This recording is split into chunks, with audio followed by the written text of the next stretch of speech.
Assalamualaikum warahmatullahi wabarakatuh. Kembali lagi bersama saya Lydia Febrianti, NIM 201-29155 dari Prodi PGSD.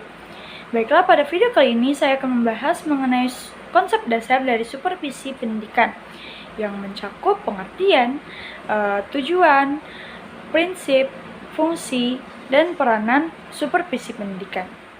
Yang pertama kita bahas pengertian supervisi. Apa itu supervisi? Supervisi adalah suatu proses usaha yang tujuannya adalah untuk menstimulasi, melakukan koordinasi, dan melakukan bimbingan secara kontinu atau terus-menerus terhadap pertumbuhan para guru yang ada di sekolah, baik sifatnya individual maupun kelompok. Perlu kita ketahui, orang yang melakukan kegiatan supervisi adalah disebut sebagai supervisor. Nah, selanjutnya yang kita bahas adalah tujuan dari kegiatan supervisi pendidikan. Apa tujuan dari kegiatan supervisi pendidikan? Tujuan dari supervisi dalam dunia pendidikan adalah memberikan layanan sekaligus bantuan kepada guru untuk dapat meningkatkan kemampuan, skill, ataupun mutu guru dalam mengajar di kelas, sehingga otomatis dapat meningkatkan mutu kualitas pendidikan di Indonesia. Lalu, apa saja sasaran dalam kegiatan supervisi pendidikan? Sasaran dari supervisi pendidikan yaitu adalah pertama, untuk mengembangkan kurikulum yang sedang dijalankan. Yang kedua yaitu untuk meningkatkan kualitas proses belajar mengajar di lembaga pendidikan. Dan yang terakhir adalah untuk mengembangkan kemampuan dan kualitas dari seluruh staf di lembaga pendidikan tersebut. Lalu kita bahas yaitu mengenai prinsip supervisi pendidikan. Prinsip-prinsip utama yaitu ada satu, prinsip saintifik atau ilmiah, memiliki ciri-ciri yang pertama sistematis, artinya dilaksanakan secara teratur, berencana, dan berkelanjutan.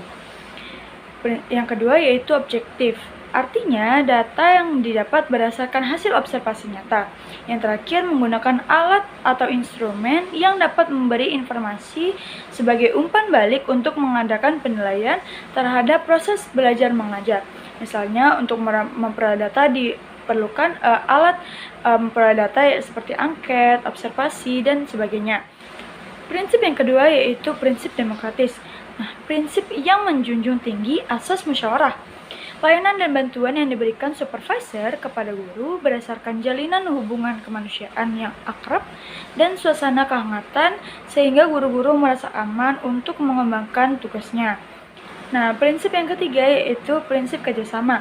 Artinya, mengembangkan usaha bersama atau istilah supervisi sharing of idea, sharing of experience, memberi support atau mendorong, menstimulasi guru sehingga mereka merasa tumbuh bersama.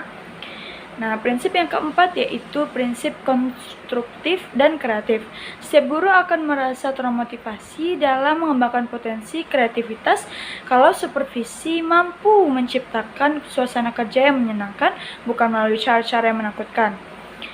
Nah, prinsip konstruktif dan kreatif ini bertujuan membina inisiatif guru dan mendorong guru untuk aktif menciptakan suasana di mana setiap orang akan merasa aman dan bebas mengembangkan potensinya. Nah, selain itu juga ada prinsip-prinsip positif dan prinsip-prinsip negatif. Yang pertama, prinsip-prinsip positif. Artinya, prinsip-prinsip ini yang patut diikuti. Yang pertama, supervisi harus dilaksanakan secara demokratif dan kooperatif.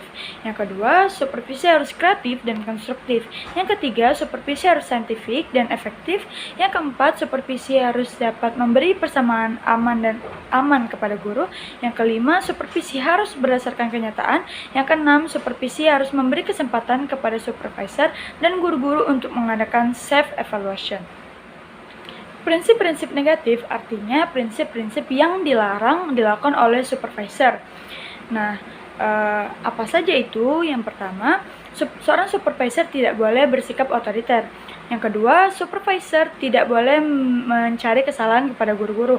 Yang ketiga, seorang supervisor bukan inspektur yang ditugaskan untuk memeriksa apakah peraturan-peraturan dan instruksi-instruksi yang telah diberikan dilaksanakan atau tidak.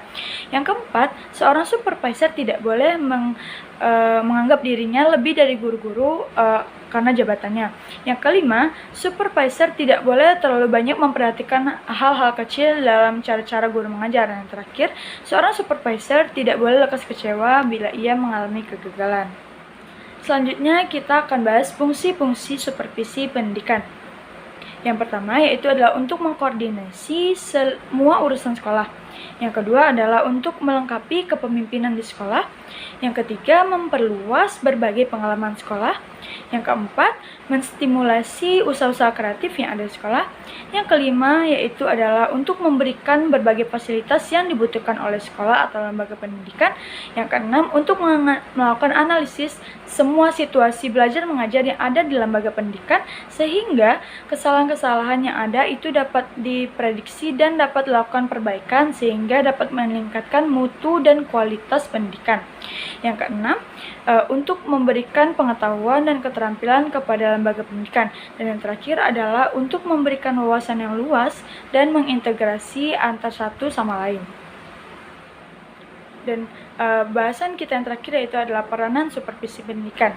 Kegiatan supervisi di dunia pendidikan itu memiliki peranan yang sangat penting. Seorang supervisor atau orang yang melakukan supervisi di dunia pendidikan itu berperan sebagai koordinator dan evaluator yang mampu mengevaluasi proses pembelajaran yang ada di sekolah.